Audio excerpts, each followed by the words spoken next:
Hey guys, what's up? So I actually kind of wanted to talk about. Oh, sorry, I'm so close. I just realized I'm super close to the video. But I just wanted to talk about something that I've been looking forward to for a while now. And that is a Dungeons and Dragons campaign that I am homebrewing, and will DM, with my brother and probably husband and sister as well, because we're all kind of getting into it at approximately the same time. So the reason why I've been sitting on it for a while is because I wanted to run it by, it was going to be like themed around, it was going to be taking place in the world of Eragon. So I wanted to run it by Christopher Paolini and make sure he was okay with it before I actually started doing anything with it.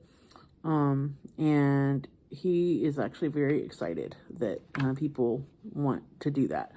I've written him multiple times over the last few years, just, fan mail, just asking him questions about it, either confirming my own suspicions, and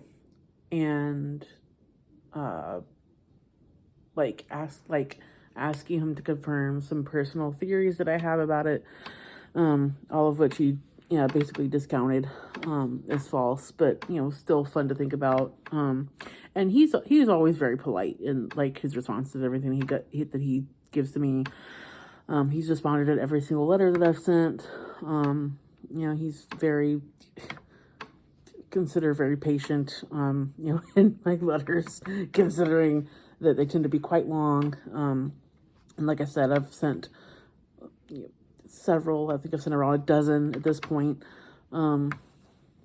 since like 2013. So yeah, I've sent a fair few, and it's been quite a lot.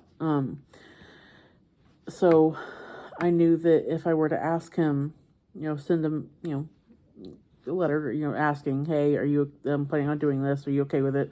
I knew that he'd respond, and fairly quickly too, considering that we are basically on opposite sides of the country from each other. I get fairly quick responses from him. I sent him a letter asking about it in like late October or early November, and I got a response like in the middle of December. So, pretty quick. My idea for my campaign was like I said, for it to be in the World of Eragon. And basically what would happen is party members would be searching for the soothsayer. I don't know if you guys, I'm just going to assume, just for the sake of, the topic, that you guys have read it. In the last book, in Inheritance, whenever Naswada has been kidnapped and she's in the hall of the soothsayer, Galbatorix tells her about, the oracle or whatever, it was like a special place or whatever, where that room was built, and the soothsayer would stay there and do her thing. So basically it would be set like 150-ish years before the start of Eragon. And party members would be looking for the soothsayer. They would have like heard about her, like heard rumors and of her and her powers, and so they'd go looking for her. Now, not only does this mean that I would have to be, not only does this mean that I would have to create all the encounters and NPCs and everything, plan all the sessions, but I would also have to create a new class, writer, just in case people want to choose that, the players, they want to choose that. I have to create a new class, which I've kind of already done. Like I've if you are a D&D player, then I basically modified Paladin a little bit, just to suit the needs of the writer. I kind of use that as my base. And then I realized I would also have to create new races because there are Urgles and Razak and Shades. So, which again, I can, just use other things that already exist as my base and just modify it as needed. I'm not incredibly familiar with all of the, like monsters and everything. So there might be something that's basically, what they are, and I just don't know it yet. So I'm gonna have to look through my brother's monster manual, to see what would be the closest to all these things, and then, just write it down and everything. And then also, create, character sheets for players that might be joining them. So, like, especially if they choose to be a writer, which for the purposes of the campaign, instead of just saying writer, I decided to call the class Strictical because that was the ancient language word for writer. I just thought it sounded. I just thought it would sound cool, so I did that. But yeah, it's like I just thought it was really cool. I think I'm also going to create a different spell mechanic for it, rather than like choosing, because normally in Dungeons and Dragons, if you have a character who can cast spells, like you choose, this many spells from this level, this many spells from this level, like you choose a certain amount of spells from a certain level, depending on what level your character is. But I think what I'm going to do is, instead of choosing a specific spell, I'm going to have it, be like, you pick a certain amount of words from the ancient language, and then you put them together, however you want, and basically roll to see if it works as you intend. Because normally, like, you do your, spell, and you roll a dice to see if it hits, first of all. So I might just add an extra roll first to see if it works the way you intend, second to see if it actually hits. So I'm probably going to modify that a little bit, which I think will work. I'm going to ask a more experienced player, or a more experienced dungeon master than me, because I've only DM'd a one-shot that didn't involve a whole lot of combat. So I'm going to ask a more experienced DM who I happen to have on Discord. So yeah, I'm going to do that. But I think it's going to be really fun. And I've got like plenty of time to do this too, because my brother is in the middle of DMing a campaign, like another campaign with me and my husband. So, and we're not going to be done with that campaign anytime soon.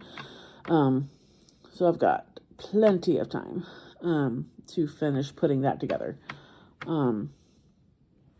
So yeah, I think it'll be really fun. I'm excited about it. Now that I'm getting more into the game, I found that I like being a dungeon master better than being a player, actually, surprisingly. So I mean, I like playing. I'm not saying I don't like playing. I just, to me, it's just a lot more fun to be a dungeon master than it is to be a player. Which will work out because my brother is a dungeon master for his D&D club at his school, and he likes to, be able to take a break from doing that. And like I said, he is a dungeon master for a campaign that we very infrequently do. Like he's still a dungeon master for it, so he still has to plan all that.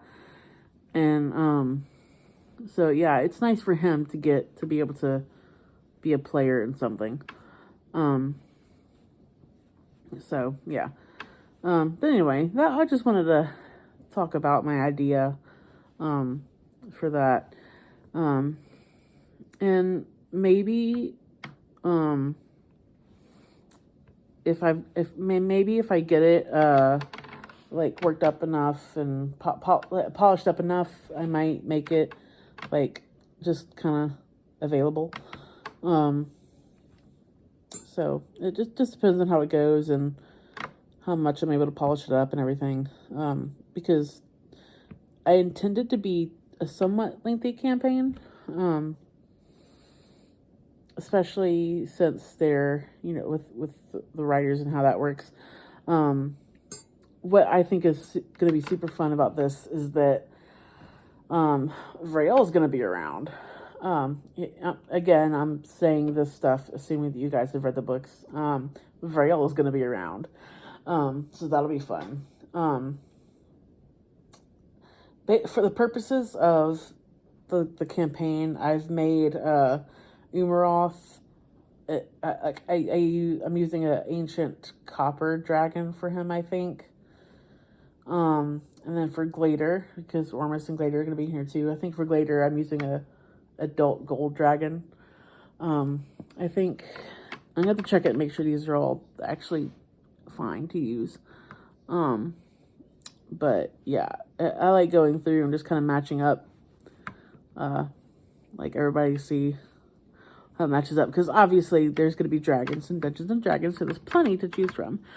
But yeah, I think it's going to be super fun. And like I said, I've got to look through the monster manual to see what's going to match up the most for Urgles. I feel like that's going to be interesting. And I'll make sure I have like pictures and everything, because my brother hasn't read the books. Me and my husband have, so we know, like what everything looks like and everything. But like my brother has never read the books before, so he won't really know about any of it. So I'll just have to make sure that he's a little more familiar with it. I told him, if he wants to get to know how things work, like especially the spell casting and everything, then like the first couple of books are good. Especially since the first book is a bunch of info dumping about like magic and dragons and stuff. So, so much info dumps in the first book. But yeah, I'm just really excited about this. So, see ya.